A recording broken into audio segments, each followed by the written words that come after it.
Os primeiros 7 capítulos mostram ao sacerdote como fazer o sacrifício. O foco desses primeiros 7 capítulos de Levítico permanece nos sacrifícios. O livro de Levítico não somente ensinava o sacerdote a como fazer e preparar o sacrifício, mas detalhava todo o significado destes sacrifícios. Considerando que estes sacrifícios foram todos cumpridos no sacrifício de Jesus, que veio como Cordeiro de Deus para levar os pecados do mundo, existe muito do Evangelho de Jesus Cristo nesta instrução para o sacerdote, nos 7 primeiros capítulos do livro de Levítico. Já nos capítulos 8 ao 10, temos o foco voltado para os servos, ou sobre os próprios sacerdotes. Existe algo muito importante para o sacerdote nesses capítulos 8, 9 e 10. Aqui estava determinado todo o procedimento e o padrão que os sacerdotes deveriam manter. Existem verdades incríveis, maravilhosas nesses capítulos. O coração do livro de Levítico é encontrado nos capítulos 11 ao 22. Eu chamo esta parte do livro de santificação. A tenda de adoração e os sacerdotes que lá oficiavam tinham uma declaração de Deus. Um testamento que mostrava ao mundo inteiro que as pessoas escolhidas, as pessoas de Deus, deveriam ser santas, porque o seu Deus é santo. A ênfase dos capítulos 11 ao 23 é que o povo escolhido é para ser um povo distinto, um povo diferente, um povo separado do resto do mundo, para Deus, portanto, um povo santo. A palavra santo significa aquele que pertence a Deus. Essas pessoas pertenciam a Deus. A Bíblia diz que eles eram o povo de Deus. Você já disse para seus filhos, quando eles estão saindo de casa, se lembrem, vocês estão representando essa família inteira. Portanto, mostrem a todos que vocês pertencem a mim. Então, por favor, se comportem isso. É o que o nosso Pai Celestial está dizendo às pessoas do mundo inteiro através da tenda de adoração ou o tabernáculo. No livro de Levítico, o Senhor Deus diz: Sede santos, porque eu, vosso Deus, sou santo. Vocês pertencem a mim. E do capítulo 11 ao 22, temos leis especiais que fazem o povo de Deus serem distintos, um povo único, um povo peculiar, um povo santo. Existem nesses capítulos muitas leis, leis sobre todas as coisas, inclusive sobre a alimentação especial do povo de Deus. Mas uma coisa é real: todas essas leis se resumem em uma só palavra: santidade. Pessoas que expressam a santidade são as pessoas que pertencem a Deus. Do capítulo 23 ao 25, temos o que chamo de os cultos. Há muitos dias santos na fé judia. Você os encontra registrados nos primeiros 5 livros da Bíblia. Já que os únicos que poderiam oficiar durante esses dias santos eram os sacerdotes, eles precisavam de uma orientação especial de como proceder nesses cultos sagrados nos dias santos. Por exemplo, como conduzir um culto especial de Santa Ceia. Um jovem ministro precisa de instruções que mostrarão a ele o que e como fazer. E aqueles dias santos, por exemplo, a Páscoa, eram tão sagrados e especiais como é hoje a Eucaristia ou a Santa Ceia. Também nos dias de hoje, esses dias são especiais para os pastores e ministros em nossas igrejas. Quando você vem para essa parte de Levítico, sempre se pergunta a si próprio: por que Deus queria que o sacerdote lembrasse desses dias santos, como por exemplo a Páscoa? Porque Deus queria que o sacerdote lembrasse essas coisas. Todos esses dias santos nos mostra que Deus realmente estava requerendo alguma coisa. Deus sabia que aquele povo estava muito propenso a esquecer todas aquelas coisas. Sim, esquecer. Exatamente esse é o problema. Por que então de Deus instituir os dias santos e todas essas cerimônias sagradas? Através de todos esses dias santos e cerimônias sagradas, era como se Deus estivesse dizendo a eles: olha, não esqueçam, façam isso tudo, e então se lembrem das minhas ordenanças e mandamentos.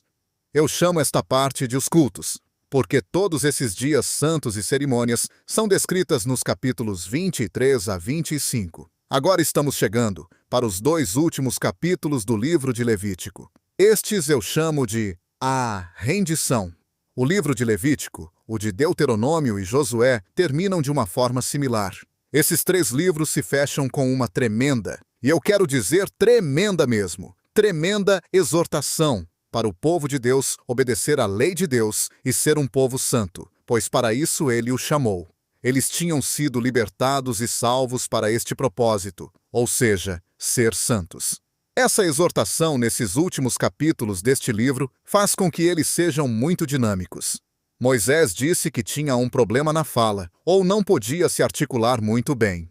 Como autor do Pentateuco, especialmente no final do Levítico e Deuteronômio, Moisés aparece muito eloquente. Algumas das mais eloquentes pregações registradas vêm de Moisés. No livro de Deuteronômio e no final do Levítico, nós temos uma pregação magnífica, na qual Moisés exorta o povo de Deus a viverem como o povo santo de Deus, pois para isso foram chamados. Isto completa a minha avaliação ou introdução ao livro de Levíticos. Espero sinceramente que essas informações lhe ajudem a ler e a entender o livro de Levítico. O manual do sacerdote foi dividido em partes. Quero mostrar a você algumas bênçãos que nós encontramos quando conhecemos essas importantes partes ou esses importantes pontos do livro de Levítico. Por exemplo, olhe para a primeira parte, os sacrifícios. Nesta primeira parte, encontramos a bela verdade mostrada através do modo como o sacerdote foi instruído para oferecer sacrifício a Deus. Por exemplo, quando um pecador vinha para a tenda de adoração para ser perdoado, ele se encontrava com o sacerdote no portão do pátio. O sacerdote lhe instruía sobre o sacrifício e lhe mostrava o real significado daquela oferta. Deixe-me falar um pouco sobre este assunto que está registrado no livro de Levítico. Vamos observar essas instruções do sacerdote para o pecador. O pecador que trouxe o animal era instruído a colocar sua mão sobre a cabeça do animal. Pela morte do animal, o pecador tinha seus pecados cobertos e perdoados. O sacerdote sacrificava o animal e a salmo de primeiro. Isso adicionava outra responsabilidade ao sacerdote. Ele era o ensinador do povo de Deus. Quando o povo de Deus tinha uma questão, eles sempre perguntavam ao sacerdote. Ele sentava com eles e lhes instruía mediante a palavra de Deus. Portanto, quando o pecador estava para oferecer o sacrifício, o sacerdote lhes instruía a colocar suas mãos sobre a cabeça do animal. Quando o pecador fazia isto, isso demonstrava que o animal havia se tornado Sebã, o seu substituto. Todos os seus pecados haviam passado para a cabeça daquele animal. A morte que o pecador merecia aconteceu pelo sacrifício do animal. Este era o significado do sacrifício. Os teólogos chamam todo esse cenário de substituição. No Novo Testamento, o apóstolo Paulo interpreta a morte de Cristo como sendo ele o nosso substituto, considerando 2 Coríntios 5, 21, a qual diz: aquele que não conheceu o pecado, Jesus, ele o fez pecado por nós, para que nele fôssemos feitos justiça de Deus. Podemos também considerar primeiro Pedro 2, 24, quando Pedro diz: ele mesmo levou em seu corpo os nossos pecados sobre o madeiro. Através desses ensinamentos dos apóstolos, vemos esta verdade de uma forma muito clara. Eu tenho ouvido pessoas falarem que o substituto não é assunto bíblico. Não é nada bom ouvir isso, porque na verdade esse assunto é intensamente bíblico. Esse ensinamento começa em Êxodo com a Páscoa e em Levítico com a tenda de adoração ou tabernáculo. Esse ensinamento é uma verdade fundamental no Antigo Testamento. O Novo Testamento aplica toda esta verdade para Jesus Cristo. Na verdade, o Antigo Testamento profetiza toda esta verdade que será aplicada em Jesus. Eles sabiam que o Messias estava para vir. E eles também sabiam que o Messias seria o cumprimento de todos os sacrifícios de animais. Profetas profetizaram sobre isso. Ouça o que disse Isaías, Isaías 53:6. Todos nós andávamos desgarrados como ovelhas. Cada um se desviava pelo seu caminho. Mas o Senhor, o grande Deus, fez cair sobre ele. Isso se refere ao Messias, a Jesus.